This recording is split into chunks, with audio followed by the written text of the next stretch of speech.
Isayas, Kabanata 41. Sinabi ni Yahweh, tumahimik kayo at makinig, kayo na nasa malalayong lupain. Pag-ibayuhin ninyo ang inyong lakas at dalhin sa hukuman ang inyong usapin. Doon ang panig ninyo ay papakinggan upang malaman kung sino ang may katwiran. Sino ang nagdala sa isang mananakop mula sa silangan at nagbigay ng tagumpay sa lahat ng kanyang pakikipaglaban? Ang mga harit, mga bansa, ay parang alikabok na lumilipad sa bawat hataw ng kanyang tabak at parang dayaming tinatangay dahil sa kanyang pana. Buong bilis na tinutugis niya ang mga kaaway. Ang kanyang mga paay hindi halos sumayad sa lupa. Sinong nasa likod ng lahat ng ito? Sinong nagpapagalaw sa takbo ng kasaysayan mula sa pasimula? Akong si Yahweh na naroon na noon pa man at mananatili hanggang sa katapusan. Ito'y nasaksihan ng mga tao sa malalayong lupain at nanginginig sila sa takot. Kaya silang lahat ay lumapit sa akin at sumamba. Sila ay nagtutulungan at nagpapayuhan, huwag kayong matakot. Sinabi ng mga karpentero sa mga panday ginto, magandang trabaho. Hinangaan ng mga gumagawa ng rebulto ang mga nagkabit-kabit nito. At ang sabi, mahusay ang pagkahinang.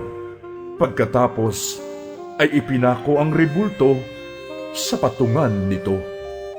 Ngunit ikaw, Israel, na aking lingkod, lahi ni Abraham na aking kaibigan, ikaw ang bayang aking hinirang. Ikaw ay kinuha ko sa mga dulo ng daigdig, sa pinakamalalayong sulok nito. Sinabi ko sa iyo noon, ikaw ay aking lingkod. Pinili kita at hindi itinakwil. Ako'y sa iyo, huwag kang matakot. Ako ang iyong Diyos. Hindi ka dapat mangamba. Palalakasin kita at tutulungan, iingatan at ililigtas.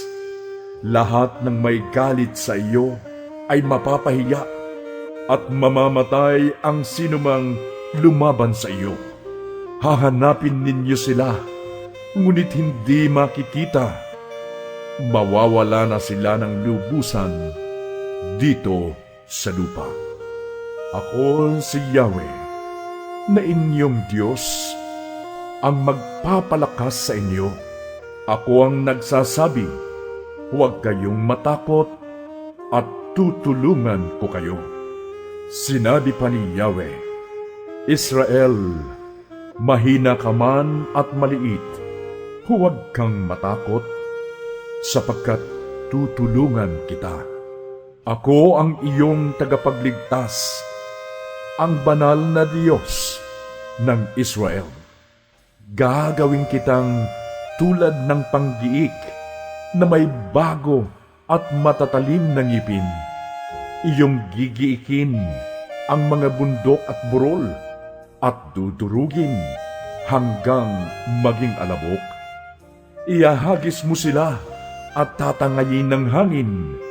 Pagdating ng bagyo ay pakakalatin.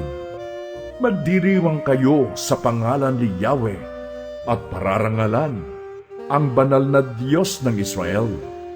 Kapag inabot ng matinding uhaw ang aking bayan, na halos matuyo ang kanilang lalamunan, akong si Yahweh ang gagawa ng paraan.